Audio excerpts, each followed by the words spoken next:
You're listening to the Wrestling Skull Podcast. This ain't gonna happen. He's 424 pounds. Kurt, if he falls on you, it'll be history. There's no way anyone can suplex. Oh, no. Oh, my God. I'm on the back of the suplex. Standing, a 400-pound man right off the top turnbuckle. Trying to cover him. Angle's up the line. This is the King of the Ring Retrospective Series. He throws him up on the other side.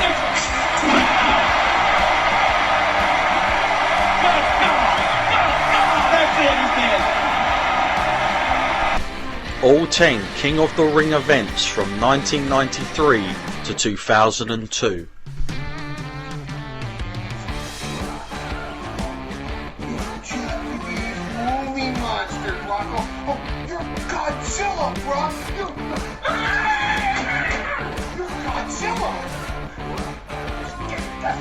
They still don't get it, do they?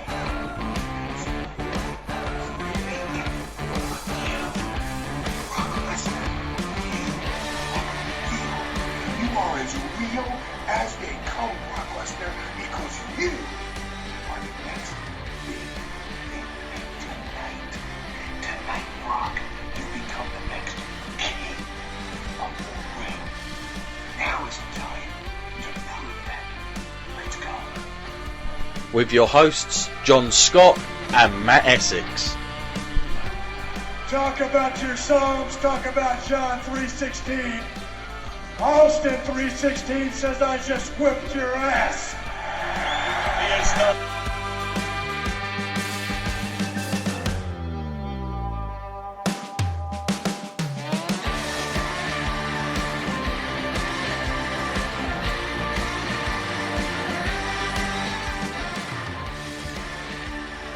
Hello again everybody, and this is the King of the Ring Retrospectives. As you heard on the intro, Matt is with me again tonight to go back to 1998. Matt, how old was you in 98? What sort of years are we talking here with you? This must have been just when I was really starting to get into my habit of watching it weekly, so I must have been about 11 here. Wow. Now I would be around 13, 14 here would be my age. Probably around the 14 age, I would imagine, at this point. And like yourself, I was very much devoted to the product that we had. It was we're at a time now in the sort of, earliest stages of the Attitude Era, but pretty much all the way in it on this one. So yeah, everyone is going to be in for a good ride tonight. I'm pretty sure about that. Now, don't forget, guys, when we do these retrospective on the King of the Ring these days, what we do is we go along for the ride with you guys. So if you guys want to put your King of the Ring on as this comes out, as we go along with it, you are more than welcome to do it. We will basically hit the play button in about a minute's time, and we'll count you down, and you can kind of go along with the ride with us. Talking about it as we get into it, because I know that is what a lot of feedback I got, that could we start doing it like that. So we've started to do it like that, and it's actually made a lot more sense. It saves me and Matt getting back together again after a 3-hour pay-per-view, and then kind of talking about it and trying to remember everything that we saw. It can be quite difficult sometimes. So this is a really good way of experiencing it as it happens with you guys. So yeah, without further ado, if you guys are ready, we're gonna count you down to 1, starting from 3. So all ready, Matt? 3, 2, 1. And, here we go, and we've got this is now. See, the new intro has happened, and this is. See, I think now, Matt, that all the King of Rings we have done so far, I think this one is going to seem the most alien to us. Like when we get to this stage.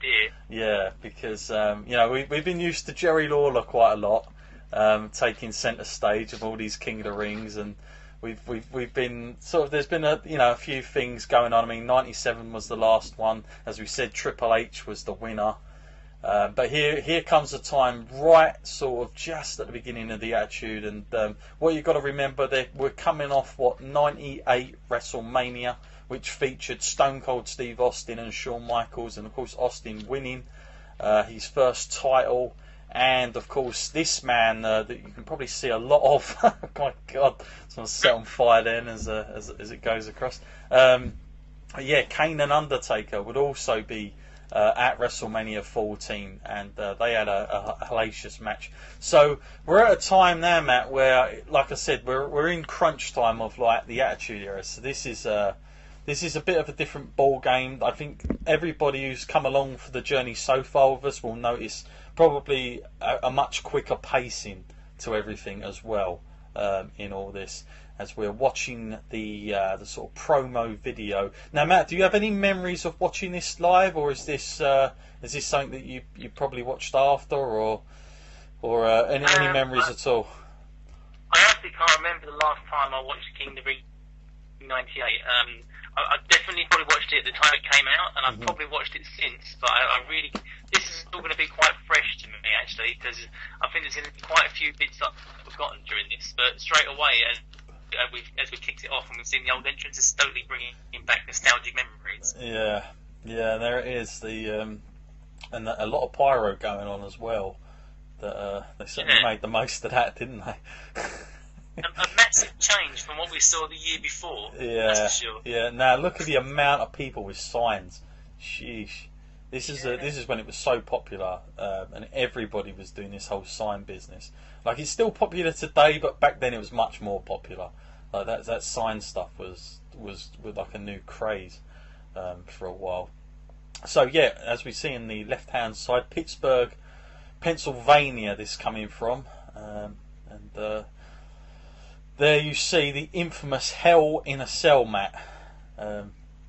Which can only mean one thing there. It looks huge there as well.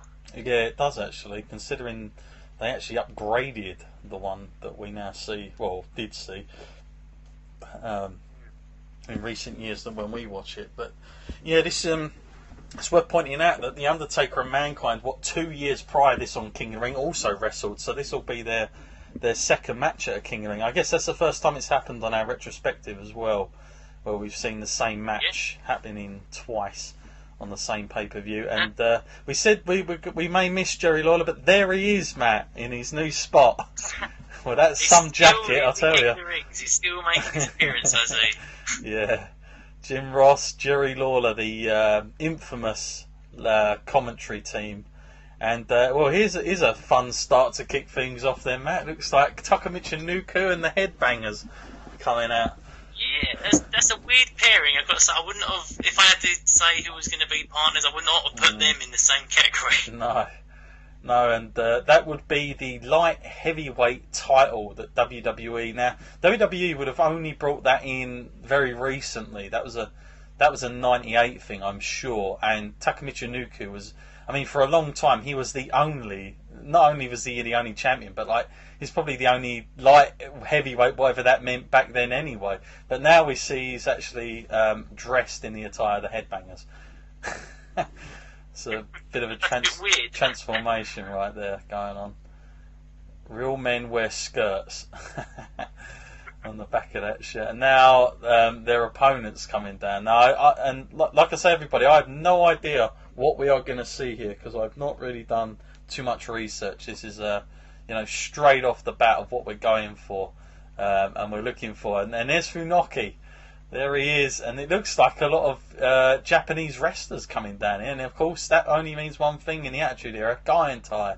And you know their infamous stuff with Val Venus. Okay, there's gasoline on JR's and Jerry Lawler's desk there.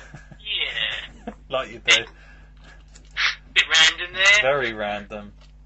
But you look at the fans there, Matt, like how many Austin 316 shirts I just saw. That was crazy. Shows you how big he was. This is at a time where Austin was like really a made guy. Like there's nothing he could do wrong at this point in WWE. It didn't matter what he said. The Steve Austin was the guy, and people were never bored of it. at this time. It wasn't like they were waiting for something else. They were more than happy to go along for the ride. I think with this pay-per-view as well, there's definitely a match in particular that sticks in my mind, but I think most of the other matches are just going to be completely new to me now because it's been so long. Yeah, I think it'll also be interesting. Like, this is a King of the Ring, of course, and now this may be the start of where King of the Ring, the pay-per-view, it was there, but they started to dampen down the effect of the tournament. And I'm guessing that it will probably start on the semi-finals or something here tonight on this one, because like, we're already starting with this 3-on-3 match, so that's going to be interesting. So yeah, Headbangers. You know, I have to say I haven't watched a Headbangers match for a long time. So my last memories of them were as a kid. But you know what? They even look pretty over from the reaction that I'm seeing that they're getting out there at the minute. Yeah, surprisingly so at the time actually as well, because I'm not sure what it was that people were really into, but even I remember watching these guys, I was thinking, well, you know, they're different, you know, they're doing their own thing, you know. Yeah. I found them a little bit strange, but I didn't actually mind their sort of gimmick. Yeah, no, it was a sort of innovative. I mean, it's very Attitude. I mean, I'm not sure this would have worked a year before if these guys would have come out like that, but I think they picked the right spot. As we see now, there's good old Funaki. I mean, it just shows how long he's been in the WWE for. Funaki, still to this day, and nowadays he works as a kind of road agent. Like, he is the go-to guy for any Japanese star, including Nakamura, that just recently come into the WWE. He is the guy that will go to the airport, make those guys feel at home as much as possible, and gets ready for that transition. And I guess it's quite an important job that people probably don't really look at as important, but it probably very much is in getting those guys settled in when they come across. But yeah, he's been in the business for a long time in WWE, especially. And Taka Michinoku. I do feel kind of bad for the guy because his kind of legacy in WWE, like prior to this, was like everything that, you know, an Asian person like in Japan or whatever who was thinking about coming to WWE would look at his career and think, no, I don't fancy that for myself. Yeah. I think it's very much. It's no secret that back then, I'm guessing Vince didn't really think much of the Japanese sort of wrestling and style. I mean, I think this is as much as he would have gone to it, this sort of like light heavyweight stuff. As we see Taka Michinoku there do a pretty decent dive off there. Very speedy. Don't remember him being that fast, but there he is doing these moves. So would I be right in thinking this is the first time that we haven't seen a King of the Ring actual advancement match actually take place at the first match of the night? Yeah, I think you are. I think you're spot on again. I think it's always genuinely started with a King of the Ring, and here we are. We're now getting the 3-on-3. So yeah, I think this is the first time that's happened. Like I say, I think this is the stage now. I mean, we're at 98, and I think this is the stage where they started to put King of the Ring on a bit of a back burner. Like we're still, you know, likely to get great winners. There's no doubt about that. But I think that the actual tournament side of it, they started to see it perceive it a different way, and maybe they thought it was a bit of an old school thing. As we're actually seeing quite a lot of good action going on here. I don't know who that wrestler is, but he's got an Iron Maiden t-shirt on, which is interesting. As he's beating the holy hell out of Taka Michinoku. But you know, these guys are working quite a fast pace for this tag match. So already, you know, like when you come off the back of 97, this is kind of, this style that they're doing now is kind of unheard of, really. I mean, you just wouldn't have seen this a year before. So it just goes to show you how far WWF at that time they came in like 1 year. You know, like look at that difference.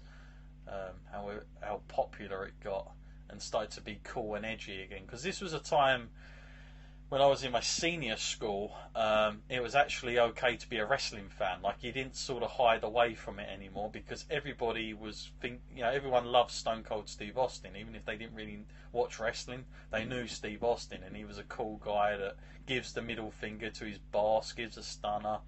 So it was a good time to be a wrestling fan around this point.